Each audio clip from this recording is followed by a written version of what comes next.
Hello, everyone. Today is Saturday, September 18th, 2021 at 5:44 a.m. I'm still sleepy and tired, but I feel like, I gotta sleep, try to just lay with one eye open because I don't know if, I mean, well, I'll say I don't know when it's gonna rain. Like they said, around 6 o'clock, it's gonna start to rain. So me feeling uncomfortable and tortured, trying to sleep on this wet sleeping bag all night. And I tried to dry this little sheet, or it's not a blanket, but a sheet.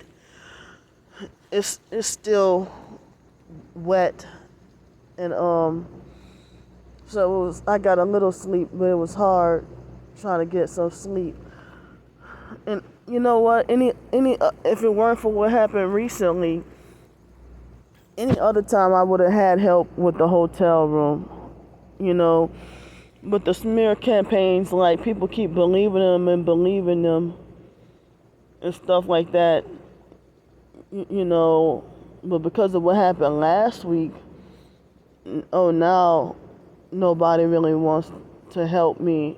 You know, but as I said, if I would have been allowed to sleep at that, by the little ferry terminal or whatever, or if I still could have been able to sleep by 532 West Garden Street, then I wouldn't have to worry about, I wouldn't have to be forced to be, sleeping out in the rain and stuff,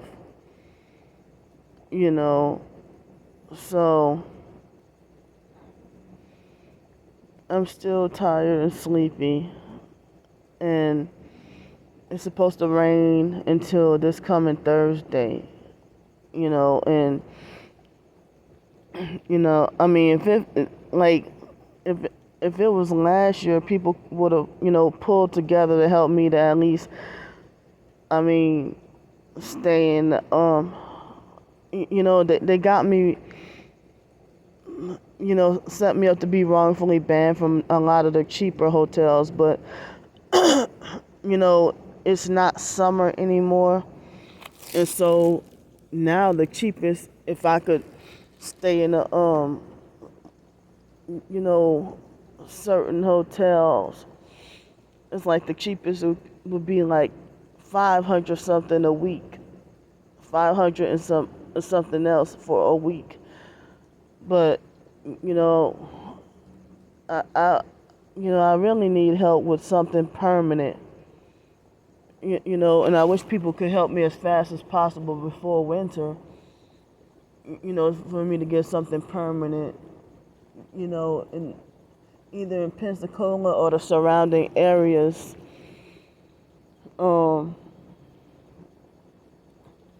I just wish that people would, help me out, but I mean, I'm disabled and have, certain challenges, and plus being blacklisted from employment anyway. And I heard that even if you're blacklisted, it's very, like, I had to be lucky and try to get a job with somebody who, ain't gonna do no background check and they just hire anybody, but that's a job like that is hard to find. I mean, that's what happened when I was working at the zoo in New Orleans. That was a seasonal position, but I had to. I mean, that's how I was able to get the zoo job because, I mean, Amanda will hire anybody, but Amanda turned out to be a perp. I mean, she wasn't perping me at first, but then she turned out to be a really bad perp. Really bad, and then when it comes to tax time, if you get fired or quit your job and you're banned or whatever, if you try to call up a former employer, it's like when you're trying to give them updated information, for tax time, the employer would militantly ignore my calls and stuff like that. I mean, and that happened with pretty much every employer. I mean, in 2018, it was a lot of trouble because when a workplace mobbed me from the zoo job. I mean, I didn't work at the zoo. I'm sorry, I didn't mean to say that. I didn't work. Um, I worked at the zoo physically, but I didn't work with the zoo company. I worked at a third party company inside the zoo, you know, in my hometown, New Orleans. And so, but I didn't work with the actual zoo company, you know. But, and I had a temp service job at the, working the basketball games and with the former employer with the temp service. And, you know, I forgot what was the reason why I had to quit that one. If it wasn't workplace mobbing, then, oh, you know what? I think it was, a death in the family, and then, so much like depression and stuff like that. And I just, was going through so much. So, like, in dealing with family abuse, like with the biological family members and stuff like that, and dealing with the abusive neighbors and stuff like that. Yeah, the severe sleep deprivation. And so, I don't think I left that job on bad terms with Candace, but her name is Candace. But but my calls kept being ignored when I tried to update my income information with Section 8, and they needed information from her, or if I needed to update it about tax information, then it was with tax information, it was but I mean, and one thing with that job plus the zoo job, when I would do the cashiering, and at the end of the shift, I mean, I know where I put the cash everywhere, and then next thing you know, one of the managers will secretly hide the money and then turn around and lie and play all kinds of games and say, well, you're $12 short. And then I get all scared, and then next thing you know, or they would tell me the next day, oh, you were $12 short in your register, in your drawer. And I'm like, I know I didn't steal $12. And then next thing you know, they come back and they look underneath. It's like as if somebody, one of them playing games or another person playing games, and then next thing you know, a couple of minutes later, they find the extra $12 that they say I was short on. I guess trying to spook and trying to play games and scare me with the workplace mobbing and stuff. So those were some difficult jobs, trying to work basketball games, and especially it's worse with the football games. And you hardly get a chance to even go pee, and you work like temp service, a 12-hour shift straight with no break, and then you can't even get to use the bathroom. You barely get to use the bathroom, and you can't even, like, you're not allowed to eat the food like they throw, like at the basketball and football games. You're not allowed to, you being an employee, you're not allowed to eat the food even if you pay for it. You're not allowed to have any of the food at all. And then it's like they throw tons and tons of food away every night after the game. And it's like, damn, like, So when and even at the convention center, they throw so much food away, and then they say that lawsuits is the reason why the reason why they don't give um law they said lawsuits is the reason why that they don't give away the leftover food to the homeless. But that is freaking pounds and pounds and pounds. And I mean, I don't know how much broke my heart to see how much just food thrown away. You know, even food that's unused and unopened, they just throw everything away for the night. And it's just freaking senseless. Because they try to say that a homeless man was like money hungry and lied and said that he was food poisoned, just to try to make an excuse to try to want to sue everybody. And I think he made up a lie and sued and then won. Well, if that's the case, then cheated the lawsuit, and he quote unquote won. And so they used that to justify why, you know, all the food got to be thrown away. Excuse me. But it's like, well, even if we work there, they won't even allow us to pay for the food and eat it, you know. Only sometimes they'll let us eat, but like more like the basketball games, but mainly the football games is they would not let us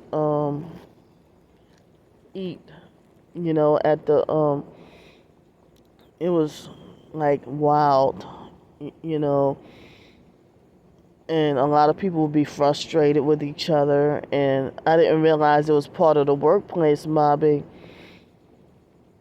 that they would lie on me and say I did this or did that. And they had a Hispanic lady.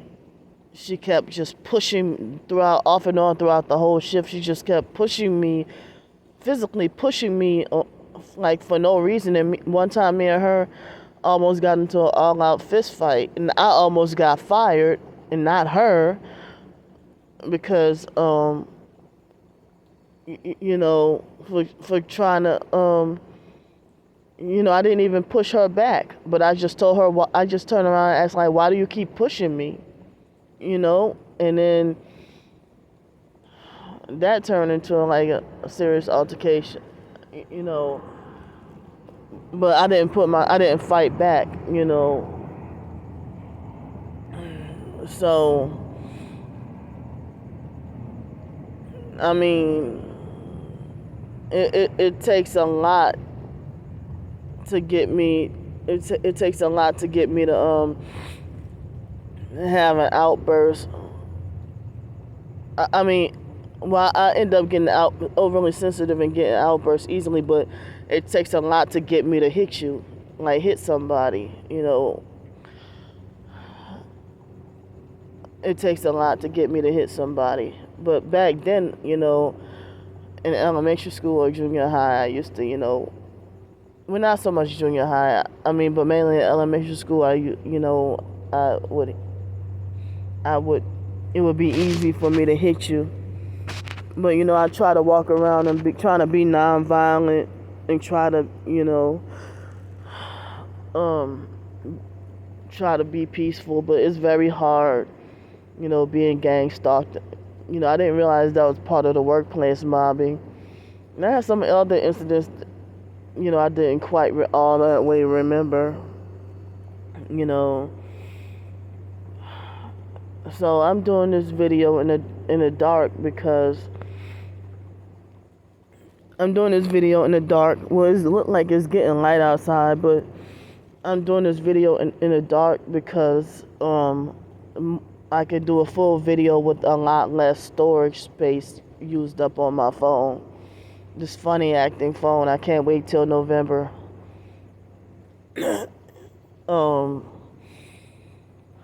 So I heard, I was reading up some targeted individual information, Yeah, yesterday, and I think I already mentioned about certain websites and how they don't want us TIs to make any money and stuff. But some people say that the best route to go as a Christian or the best route to go as a target is even if you're not Christian and you're targeted, or if you're not targeted and you're Christian, then they say the best route is self-employment. But the thing is, I'm disabled with not all that many skills, but I have a bachelor's degree, and like nobody had been wanting to hire me for years. But like I think I told y'all that I got hired for a job on the spot, like right after I graduated college. But that situation with the foster mom and one of the foster boys was the reason why I was forced. I mean, they hired me right on the spot at my school that I used to go to, Gretna Junior High, and I got hired right on the spot. And then, like the day before, it was 2 days before our birthday, but the day before I was supposed to start work. I was supposed to start work the day before our birthday in 2006.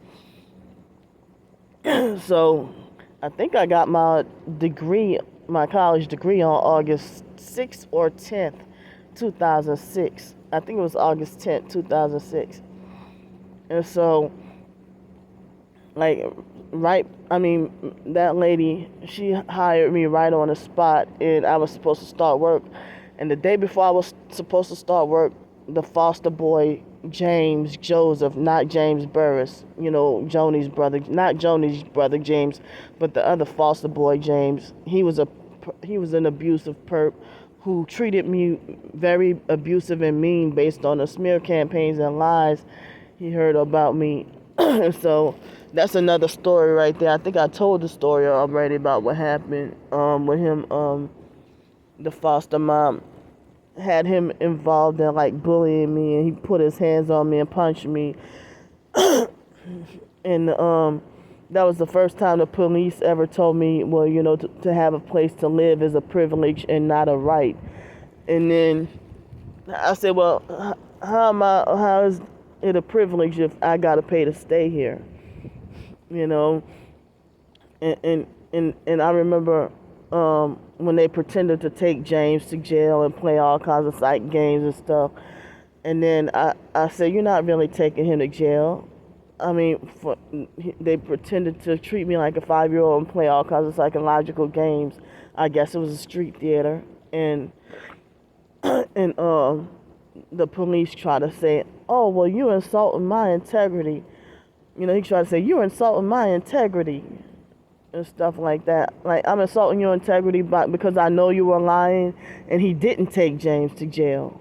But James butted in my business and assaulted me behind something that's none of his business, And I had an emotional meltdown, and, I was forced to leave my car behind, and I went to move to New York and flew to New York, and, had all kinds of problems there.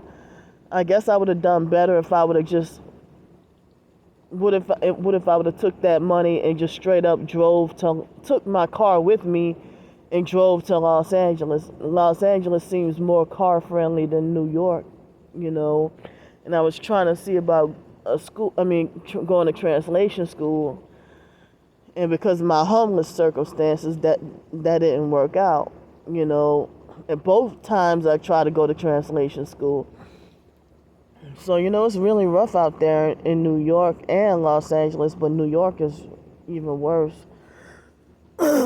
So, it seems like every time an attempt at success, it always gets sabotaged. I did not know this was part of doggone gang stalking.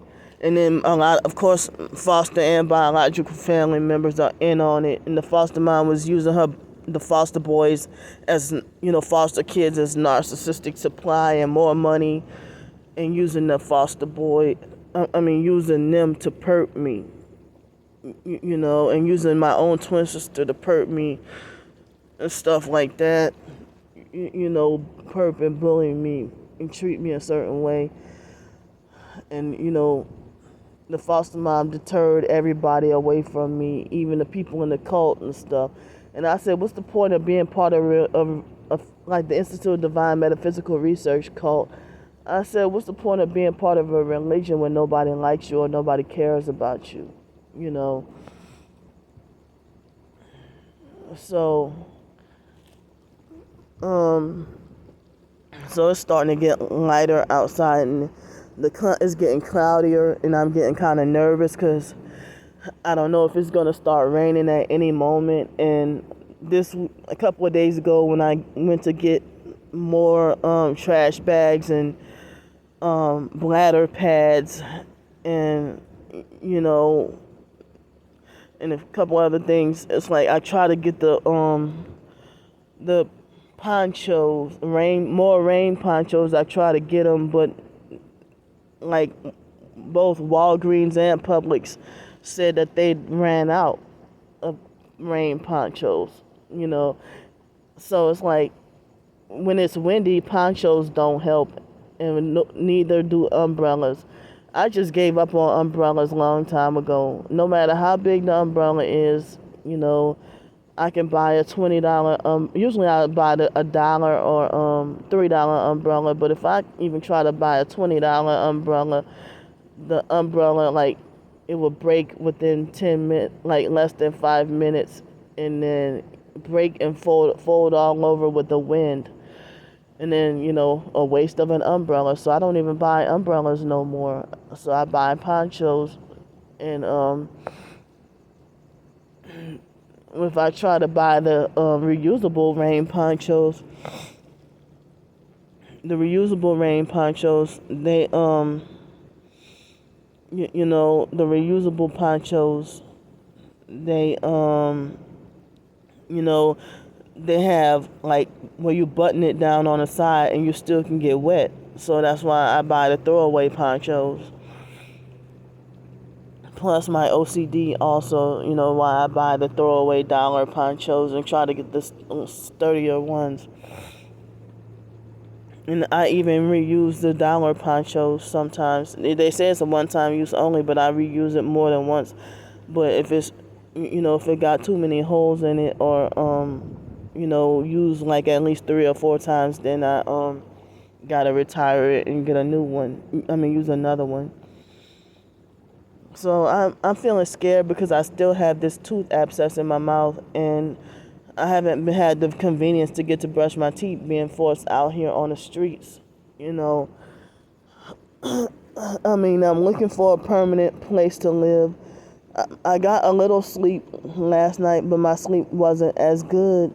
You know, I didn't get to sleep as well because of, you know, me feeling cold and sleeping on a wet sleeping bag.